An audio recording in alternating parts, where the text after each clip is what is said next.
प्यारे विद्यार्थियों, आज हम आप लोगों को पाठ्यक्रम में 2 शब्दालंकार और 4 अर्थालंकार का उदाहरण सहित वर्णन करेंगे। ध्यान से आप इन्हें देखें।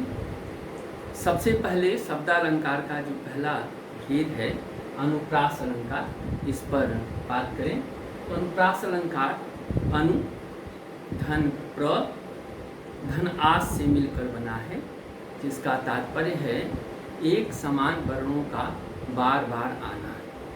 यानी जब एक ही समान वर्ण कई बार आए कविता के अंतर्गत, तो एक समान वर्णों की इस तरह की आवृत्ति को साहित्य में अनुप्रास अलंकार के नाम से जानते हैं।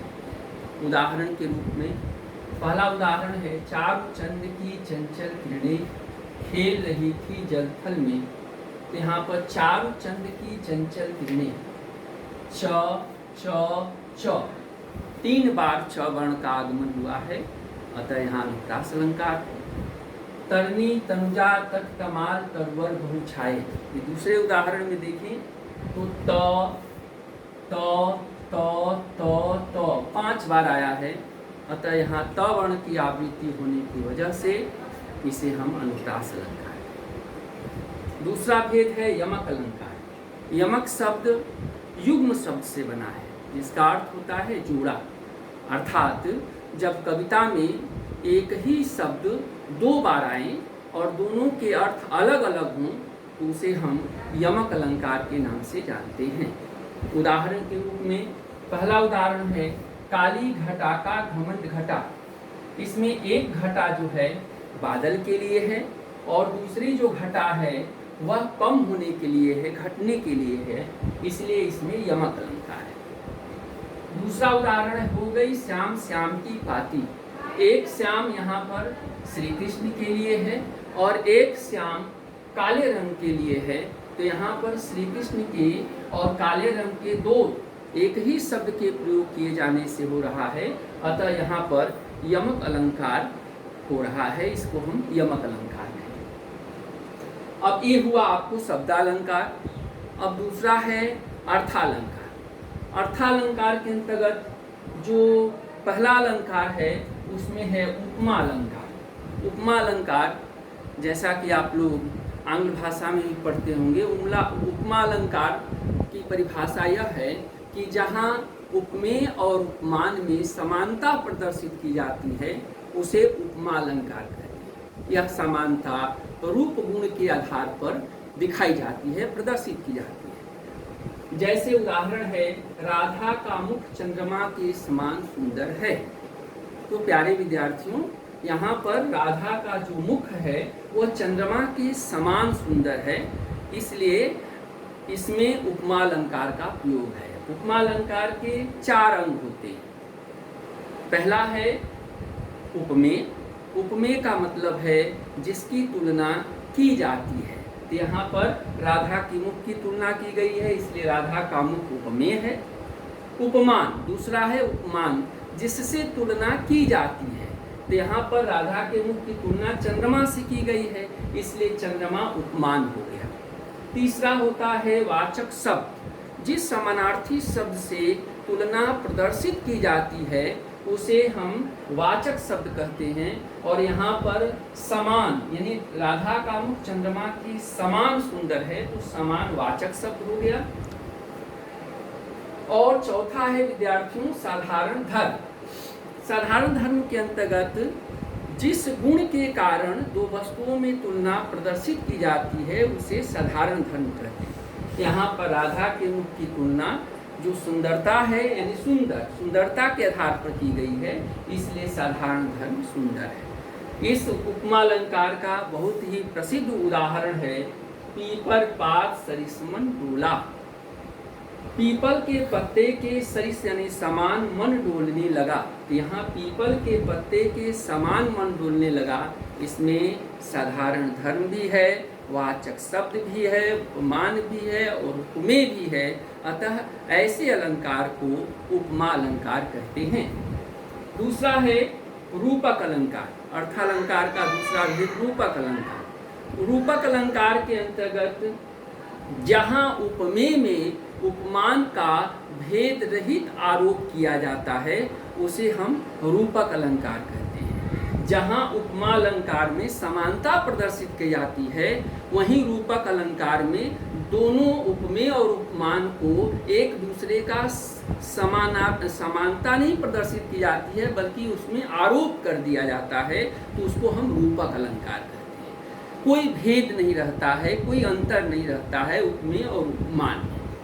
जैसे उदाहरण के रूप में अगर देखें तो चरण कमल बंदो हरिराई, यहाँ पर चरण कमल, चरण जो है वह कमल रूपी है, चरण कमल के समान नहीं है बल्कि कमल रूपी है। तो कमल रूपी चरणों की वंदना करता हूँ। तो चरण कमल यानी चरण और कमल, उपमेय और उपमान एक दूसरे के साथ युग्म हो गए हैं, जुड़ गए हैं, रूपकीय योजना है, अतः इसे हम रूपक अलंकार कहें। दूसरा उदाहरण है अंबर पनघट में डूबो रही ताराघट उषा नागरी। जयशंकर प्रसाद की आंसू कविता की ये पंक्ति है। इसमें कवि कहता है कि अंबर माने आकाश, आकाश रूपी पनघट यानी तालाब, तालाब में डूबो रही है तारे रूपी, जो आसमान में तारे दिखाई देते हैं वो घड़े के समान हैं, और उषा यानी सुबह की प्रातः काल की किरणें, तो उषा रूपी नायिका, नागरी यानी सुंदर चतुर स्त्री, जैसे सुंदर नायिका तारे रूपी घड़े को आकाश रूपी तालाब में डुबो रही है। तो यहाँ आकाश तालाब के रूप में है, यहाँ पर तारे घड़े के रूप में हैं, और नायिका जो है वो उषा के रूप में है। यहाँ पर एक दूसरे के साथ रूपकीय योजना है, अतः इसमें रूपक अलंकार है। अर्थालंकार का तीसरा जो भेद है वो अतिशयोक्ति अलंकार। जैसा कि नाम से ही स्पष्ट है, अतिशयोक्ति यानी अतिशय कथन, यानी बढ़ा चढ़ा कर कहना। इसकी परिभाषा होगी जब किसी के रूप गुण को इतना बढ़ा चढ़ा कर वर्णन किया जाए कि मर्यादा का अतिक्रमण हो जाए, उसे हम अतिशयोक्ति अलंकार कहते हैं। इसका उदाहरण है पानी परात को हाथ छुओ नहीं, नैनन के जल सो पग धोवे। भगवान श्री कृष्ण के पास जब सुदामा जी आते हैं तो प्रेम में इतना अधिक प्रेम मग्न हो जाते हैं कि मग्नता में भगवान श्री कृष्ण परात में अभी हाथ डालते ही नहीं हैं कि उनके पांव अपने आँखों के अश्रु जल से धो देते हैं। हालांकि ऐसा संभव नहीं है, लेकिन काव्य में प्रयोग किए जाते हैं भावमग्नता को प्रदर्शित करने के लिए। तो यहाँ पर यह संभव नहीं है, इतना अधिक बढ़ा चढ़ा कर वर्णन किया गया है, इसलिए इसमें अतिशयोक्ति अलंकार है। दूसरा उदाहरण है, यह भी बहुत प्रसिद्ध उदाहरण है कि हनुमान की पूंछ में लगन न पाई आग, सगरी लंका जल गई चले निशाचर भाग। तो हनुमान जी, एक कथा है, हनुमान जी ने लंका जलाई थी। तो यहाँ पर वर्णन यह है कि हनुमान जी की पूंछ में अभी आग लगी ही नहीं थी और सारी लंका जल के राख हो गई। ऐसा संभव नहीं है, बिना आग लगे लंका नहीं जल सकती है। कवि ने ऐसा प्रयोग किया है, अतः यहाँ अतिशयोक्ति अलंकार है। और आखिरी जो चौथा अर्थालंकार का भेद है वो है मानविक अलंकार। मानविक अलंकार की परिभाषा ये होगी विद्यार्थियों कि जहाँ जड़ चेतन पदार्थों में मानवीय क्रियाकलापों का आरोप किया जाता है, जैसे मानव हंसता है, खेलता है, दौड़ता है, भागता है, बोलता है, वैसे अगर वर्णन जड़ चेतन पदार्थों में किया जाए तो उसे हम मानवीकरण अलंकार कहते हैं। मानवीकरण अलंकार का उदाहरण अगर देखें तो अपने सहस्त्रदीर्घ सुमन फाड़, आपके पाठ्यक्रम में यह अध्याय है भी, पर्वत प्रदेश में पावस, सुमित्रानंदन पंत की कविता है, उसमें कवि ने प्रयोग मानवीकरण का किया है। अपने सहस्त्रदीर्घ सुमन फाड़, अपने हजारों नेत्रों से अवलोक रहा है बार बार। पर्वत जो है वो देख रहा है, तो हालांकि पर्वत जो है वह जड़ है, वह देखने का काम नहीं करता है, लेकिन कवि ऐसा उसमें कल्पनाश्रित भाव डाल करके उसे ऐसा प्रकट कर रहा है कि पर्वत जो है वह देख रहा है। तो पर्वत का देखना मानवीकरण अलंकार है। यहाँ पर उड़ गया अचानक लो भूधर, उड़ जाना।